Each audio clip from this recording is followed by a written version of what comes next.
జగన్మోహన్ రెడ్డి గారు మొన్న నేను బాలకృష్ణ గారి బిల్డింగ్ నుంచి ఆ ఐపీ అడ్రస్ నుంచి నా మీద తప్పుడు ప్రచారం జరిగింది అని కేసు పెట్టాను, కావాలంటే నా మాటల్లోనే వినండి అని జగన్మోహన్ రెడ్డి గారు చాలా ఎంటర్టైనింగ్గా ఒక వీడియో క్లిప్ని కూడా అందరికీ చూపించడం జరిగింది. చాలా సంతోషం. కానీ జగన్మోహన్ రెడ్డి గారు, మీకు నిజంగానే చెల్లెల మీద ప్రేమ ఉండుంటే మీకు బాలకృష్ణ గారో లేక బాలకృష్ణ బిల్డింగ్ ఐపీ అడ్రస్ నుంచో మీ చెల్లెల మీద తప్పుడు ప్రచారం జరిగింది అని మీరు నమ్మింటే, మీకు తెలుసుంటే, మరి మీరు 5 సంవత్సరాలు ముఖ్యమంత్రిగా ఉన్నారు కదా.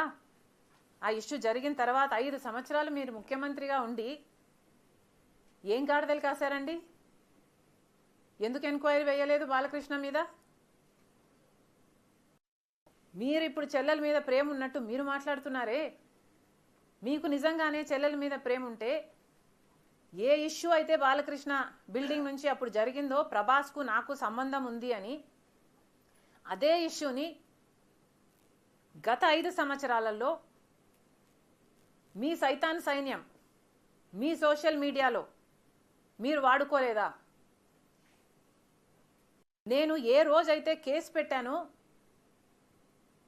ఇలా జరిగింది, నా మీద తప్పుడు ప్రచారం జరుగుతుంది అని ఏ రోజైతే కేసు పెట్టానో ఆ రోజే నేను ప్రభాస్ అన్న వ్యక్తిని ఇంతవరకు చూడలేదు అని చెప్పాను.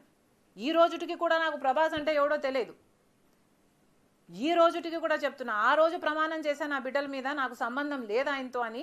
ఈ రోజు మళ్ళీ చేయడానికి కూడా చెప్తున్నా, నాకు సంబంధం లేదు ఆయనతో. నా బిడ్డల మీద ప్రమాణం చేసి చెప్తున్నా. జగన్మోహన్ రెడ్డి గారికి ఇవన్నీ తెలిసి కూడా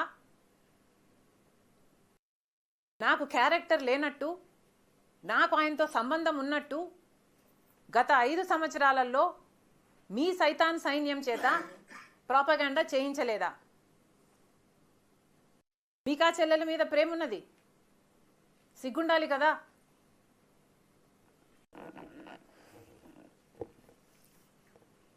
మళ్ళీ నా వీడియోనే ప్లే చేసి మళ్ళీ ఆయనకు మైలేజ్ వచ్చేటట్టు వాడుకుంటున్నారు. అంటే నా వీడియో పనికొస్తుందన్నా మీరు వాడేసుకుంటారు. సో మీరు చెల్లెల్ని వాడేసుకుంటారు, మీరు తల్లి మీద కేసైనా పెడతారు, మీరు నాన్న పేరుని సిబిఐ ఛార్జ్ షీట్లో అయినా చేర్పిస్తారు. మీరు ఏమైనా చేయగలరు, మీకు మీరే సాటి సార్.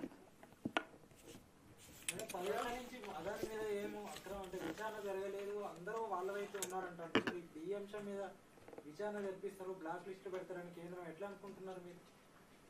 అదాని మోడీ ఇద్దరు ఒకటే అంటున్నారు. ఒక్కటే అంటున్నాం, అదే కదా రాహుల్ గాంధీ గారు పదే పదే చెప్తున్నది ఏమిటి? అదాని మీద ఎందుకు యాక్షన్ తీసుకోవటం లేదు? అదాని మోడీ గారి మనిషి కాబట్టే 10 సంవత్సరాలలోనే ఇంత చిటికెలో పైకొచ్చినట్టు వచ్చేసాడు కదా. ఇది అన్యాయం కదా, ఎంక్వైరీ జరగాలి కదా.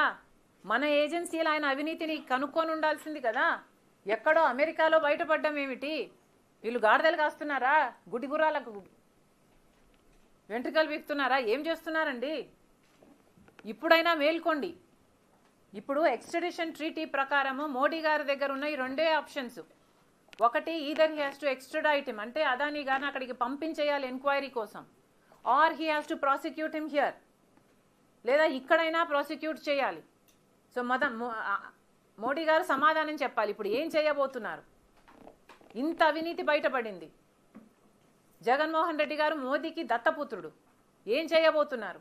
ఎంక్వైరీలు వేసే దమ్ముందా?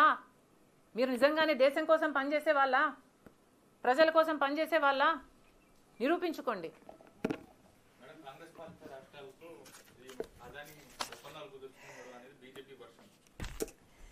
అమ్మా, అదాని 2100 కోట్లు అనుకుంటా ఇప్పుడు లంచాలు ఇచ్చింది 5 రాష్ట్రాలకు అన్నారు. 5 రాష్ట్రాలలో కాంగ్రెస్ పార్టీ కనీసం 4 రాష్ట్రాలలో లేనే లేదు. రాజస్థాన్లో అయినా ఇంకో చోటైనా ఇదే సోలార్ పవర్ అగ్రిమెంట్లు అదాని కుదుర్చుకున్నాడు ఇంతకు ముందే. ఇది గోబల్స్ ప్రచారం కాకపోతే ఏమిటి? ఏడాది పాలన ఎట్లా ఉంది మేడం రేవంత్ అన్న పాలన ఏడాది మీ అబ్జర్వేషన్ ప్రకారం